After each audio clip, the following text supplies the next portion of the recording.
こんにちは。インスタ360からですね、また新しいカメラが登場しました。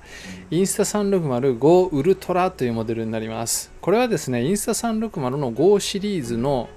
最上位バージョンになります。今 Go3S っていうのが出てるんですが、それの上位機種になります。Go3S も今後も継続販売されます。じゃあ今日はこの Go ウルトラを詳しく紹介したいと思います。でまずは付属品とか外観について見てみたいと思います。で次に Go3S とも比較しつつ、どんな点がスペックアップしているのかを紹介したいと思います。で次にですね、たっぷりとサンプル映像も撮ってきましたので、どんな映像が撮れるのかお見せします。AS Pro 2とか Go3S との差も気になるところかと思いますので、比較映像もお見せしたいと思います。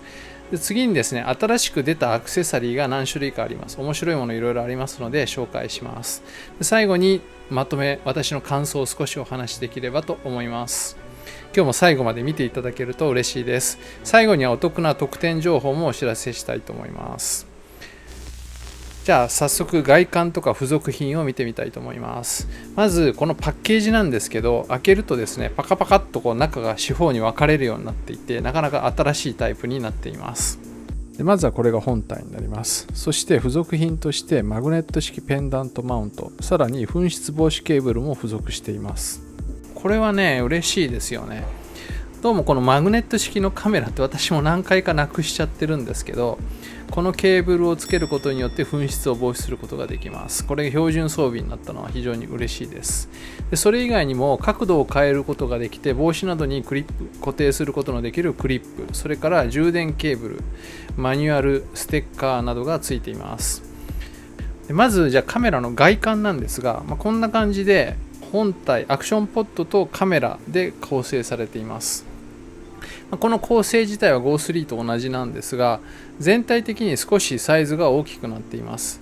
まずこのおなじみのフリップスクリーンですね。自分の方に向けて自撮りとかもはかどるフリップスクリーンなんですけど、 2.5 インチになっています。AS Pro と同じサイズですね。前のモデルは 2.2 インチだったので、ちょっとした差なんですけど、かなり見やすく、そして操作もしやすくなっています。おじさんの太い指でもちゃんと操作ができます。反応はもちろん素早いです。そしてこの握る部分がラバーが貼られていて、ちゃんとグリップになってるんですね。小さいけど結構握りやすいんですね。そして右側には電源ボタンと Q ボタンがあります。プリセットボタンですね。それから上にシャッターボタンがあって、左側に USB-C ポートとカメラを外すためのボタンがあります。で下にはマグネットと爪で固定するためのマウントがついています。 Go3S とは互換性はありません。で次にカメラ本体の方なんですが、こちらもちょっと大型化しています。 Go3S は本当に親指サイズというところなんですが、このカメラはですね、もうちょっと大きいですね。親指2本分ぐらいでしょうかね。で形状的にはスクエアなものになっています。こんな感じで回転させても関係ない形です。で前側にマイクと環境光センター、シャッターボタンがついています。でこれを押すとこの LED のインジゲーターが光ります。でこれがですね、上にもついていて、チェストマウントとかにつけていてもすごく見やすいですね。これはいいです。でさらに SD カードスロットと左下のところにはストラップホールがあります。で背面はマグネット式になっていて、さらに電極がついていて、同じマウントが使えるようになっています。でこのレンズの部分は取り外して ND フィルターとか他のオプションに付け替えることができるようになっています。そして残念ながらこれは見えないんですが、内部のセンサーもかなり大型化しています。今までは 2.3 分の1インチというサイズだったんですが、 1.28 分の1インチということで、対角線上の長さがほぼ倍になってますので、面積的には4倍ぐらい大きくなっているのかもしれません。かなり大型化しています。そしてそれに合わせて内部のプロセッサーも5ナノメートルのものが採用されていて、より高速化、より省電力化が進んでいます。環境光センサーも搭載されて、フリッカーを除去したり、より正確な色で撮影することができるようになっています。重さは 53g になっています。 Go3S は 35g なので 18g ほど重くなっています。画角も150度から156度に広くなっています。でさらに今まで Go3S は内蔵ストレージだけだったんです。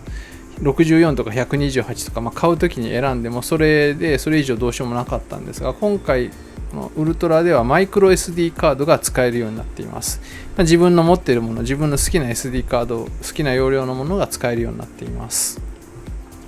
で、撮影できる解像度としては最大で 4K60 となっています。Ace Pro 2は 8K30 までなので、この辺はあまり無理をせずというところかと思いますが、実際ね、Ace Pro 使っていても 8K で撮影するってことは私はもうないので、全然問題には感じません。ちなみに Go3S は 4K30 までとなっています。でこんな感じでアクションポットに装着した状態でも撮影できますし、外した状態でアクションポットから画面を見ながらリモコンのようにコントロールすることもできます。もちろんカメラ単体で電源を入れて撮影することもできます。でバッテリーに関しても大幅に改善されていて 4K30 で60分、アクションポットに入れると170分撮影することができます。さらに充電時間も 80% まで充電するのが単体で12分、アクションポットに入れて18分とかなり高速化しています。あっという間にバッテリーが充電できます。Go3S 非常にいいカメラだったんですけど、やっぱりねバッテリー持ちがちょっと悪かったんですよね。私も使っていてしょっちゅうアクションポットに戻さないと足りなくなる。でアクションポットの方も結構早くなくなってたんですけど、今回これしばらく使ってるんですけど、それがねもうかなり長く持つようになってですね、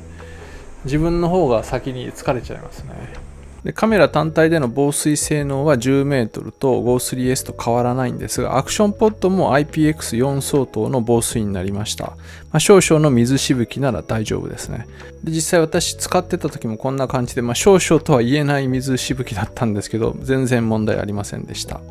次に撮影モードなんですが、まず通常の動画、そしてビュアビデオ、広角で撮れるフリーフレーム、小さな巨人モード、これ新しいですね。さらにタイムシフト、タイムラプス、ループ録画、スローモーション、スターラプス、バースト写真、インターバル写真、そして普通の写真となっています。それぞれのモードの中でもいろいろ調整することができるようになっています。で、Apple の探すっていう機能が Apple ありますけど、それでこのカメラ自体を登録しておけばどこにあるかっていうのを見つけることもできるようになっています。で撮影した映像の確認には、今までは Go3S はアクションポットに戻さないと映像を見れなかったんですが、今回からはカメラとこのアクションポットが離れた状態でも映像の確認ができるようになっています。結構いろんなところに設置して撮影することが多いので、アクションポットに戻さなくても映像の確認ができるというのはすごく便利ですね。で次はお待ちかねの映像になります。どんな画質で撮れるのか皆さん楽しみにされていると思いますが、夏っぽいところに行っていろいろと撮影をしてきました。これはですね、須磨海岸というところです。映像はですね、非常に綺麗です。水はね、全然綺麗じゃないんですけど、映像はかなり綺麗です。Ace Pro 2と比較してみたんですが、差が見えないんじゃないでしょうか。こんな感じの映像になっております。どなたか知りませんが楽しそうですね。Go3S とも比較をしてみたんですが、日中明るいところとか、このぐらいの夕方の明るさぐらいまでであればほとんど差を感じません。Go3S もね、かなり綺麗です。どちらもレワープの撮影です。レワープです。で、ここからは注目の暗所性能になりますが、Go3S まではやっぱりね、ちょっとセンサーが小さかったってこともあり、夜はね、かなり画質が低下していたんですが、もうこのウルトラはね、すごいですね。特にピュアビデオモードっていうのを使うと、むちゃくちゃ綺麗に夜も撮影することができます。これまた Ace Pro 2と比較で、これ通常ビデオですね。今度はピュアビデオです。どうでしょうか。ほとんど差を感じないというか、同じ感じでしょうかね。で、これはピュアビデオで車から撮影した映像になります。神戸の美しい夜景がね、かなりしっかりと撮影できてるんではないでしょうか。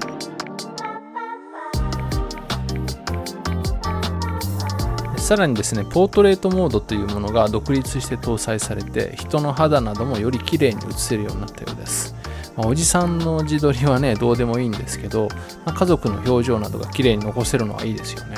でも確かになんか綺麗に、実際よりも綺麗に映せてますよね。そして ACE Pro 2などと同じようにワンタップで2倍ズームにする機能も搭載されました。遠くのポートタワーも少し見えるようになりました。さらにアクティブ HDR も搭載されましたので、こんなようなコントラストの高いシーンでも黒つぶれ白飛びしにくい映像を撮ることができます。で次はですね、アクションという最も広い画角で 4K60 で撮影した映像になります。でこれまだ16対9なんですが、4対3にするとさらに縦方向もこんな感じで広がります。横で比べてみると左の方が縦方向かなり広く撮れているのが分かります。スローモーションは 1080p フル HD で 120fps まで撮影することができます。で45度の水平維持、360度水平維持もあります。画角は狭くなるんですけど、回しても水平が保てます。で写真ももちろん撮れるんですが、最大で50メガピクセルですね、5000万画素で撮影できます。で HDR 写真、ライブ写真、ちょっとだけ動くライブ写真も撮れますし、あとピュアショットという、印象派の絵画のような映像を撮ることもできます。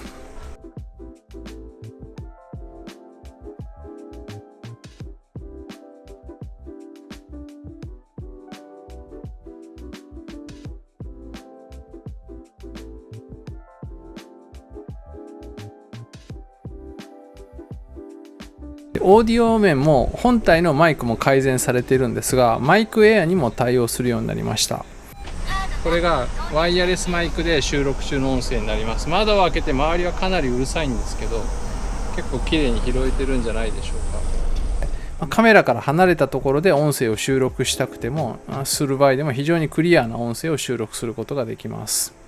車の中で走りながら撮影するときとかも全然違いますよね。次に今回発売されたアクセサリーを簡単に紹介したいと思います。まずこれですね。これはですね、頭のバンドなんですけど、付属してくるこのクリップをここにパチンってはめ込んで、ヘッドバンドのように使うことができるものになっています。でこれマグネットで搭載するんですけど、頭につけて一人称視点で撮影することができます。でちょっと私も頭につけて走ってみました。かなり真剣に走りました。全然取れません。フルマラソンもいけそうです。さらにこんな使い方もできちゃいます。次にこれですね、スティッキータブっていうのがあるんですけど、これはペタペタひっつくマウントっていうかシールみたいなものなんですが、いろんなところに自分の好きなところに簡単に貼り付けて撮影することができます。これはですね、クイックリリースマウントというもので、自撮り棒の先とか、GoPro とかアクションカメラのマウントにこのカメラを取り付けて使うためのアダプターになります。カメラ単体でも使えます。さらにですね、これはミニ 2-in-1 トライポッド 2.0 リモートキットというものなんですが、撮影用のハンドルと自撮り棒とリモコンと三脚が一体になっている 2-in-1 って書いてありますけど 4-in-1 ぐらいの機能のある非常に便利なアイテムです。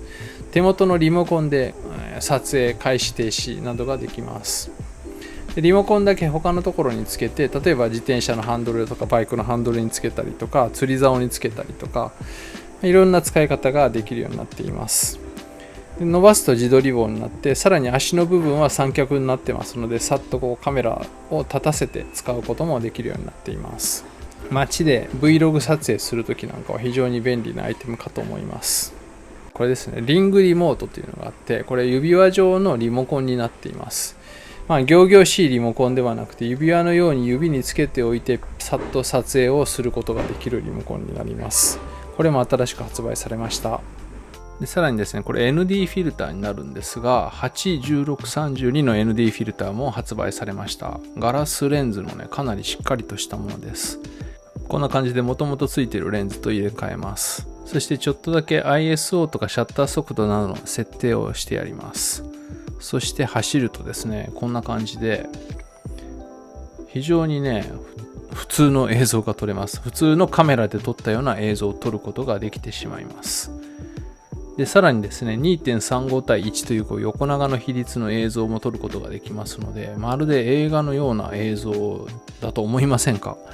結構綺麗な雰囲気のある映像を撮ることができてしまいます。インスタ360はアクセサリーの豊富さが際立っていますので、皆さんのやりたいこと、アクティビティに合わせたアクセサリーを見つけることができると思います。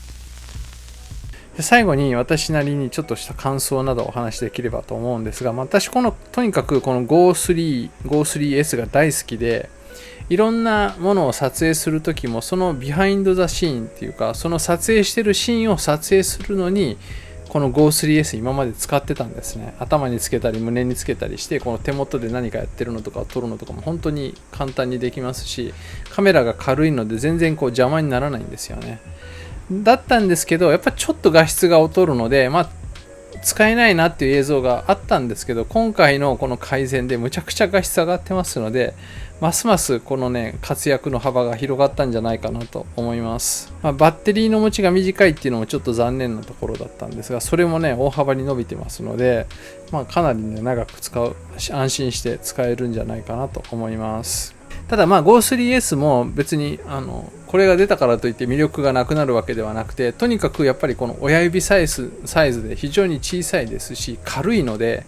どこにでもつけて撮影ができるっていう意味では、このウルトラよりもね、上を行ってます。で価格的にも Go3S の方が安いので、よりコスパを重視する方にもこっちの Go3S がなかなかいいんではないかと思います。で Vlog カムということで DJI の Osmo Pocket 3と、悩まれる方もいらっしゃると思うんですけど、まず Go Ultra の方は防水になってますので、水のかかるようなアクティビティとかスポーツでも全く気にせず撮影することができます。で小型軽量なので、何回もお見せしているように自分の体に貼り付けたりとか、さっきお見せしたスティッキータブで好きなところに貼り付けて簡単にマウントして撮影することができます。いろんなアングルの映像を撮ることができます。Osmo Pocket 3の方は防水ではないので、まず水がかかるようなところでは使えません。それとジンバルがついてて、ここが結構繊細なので、ここが無理な力がかかったりするようなことができないので、あまり激しいアクティビティでは使いにくいかと思います。どちらかというと、旅行とか街歩きとかで穏やかな中で綺麗な映像を撮るというカメラかなと思います。でこれ縦長の形状で手で持って撮影するのは非常にやりやすいんですが、どこかにマウントするっていうのは意外と難易度が高くて、いろいろアクセサリーが出てはいるんですが、ジンバルの動きもありますので、狙った方をどこかにマウントして撮るっていうのは結構難易度が高かったりします。この2機種かなり性格も違うカメラなので、皆さんの用途に合わせて、どういった要素が多いのかっていうのを考えて選ばれたら良いのではないかと思います。で最後にここまで動画を見ていただいた方への特典情報になります。インスタ360社からこのチャンネルの視聴者さん限定で特典を用意していただきました。数量期間限定にはなるんですが、この新発売された Go Ultra の購入時に 128GB のマイクロ SD カードを特典としてお付けすることができます。概要欄のリンクからの購入に限りますので、購入される方はぜひリンクをご活用ください。このチャンネルではこういったアクションカメラとかカメラ関連機材、それからいろんなガジェットの紹介をしています。おじさんの趣味チャンネルになってますので、いろいろおじさんが楽しそうだなと思うことをいっぱい紹介しています。よかったらチャンネル登録の上、他の動画も見ていただければ嬉しいです。今回の動画が気に入った、楽しかった、役に立ったって思われた方、ぜひいいねもしていただけると嬉しいです。じゃあまた次の動画でお会いしましょう。さようなら。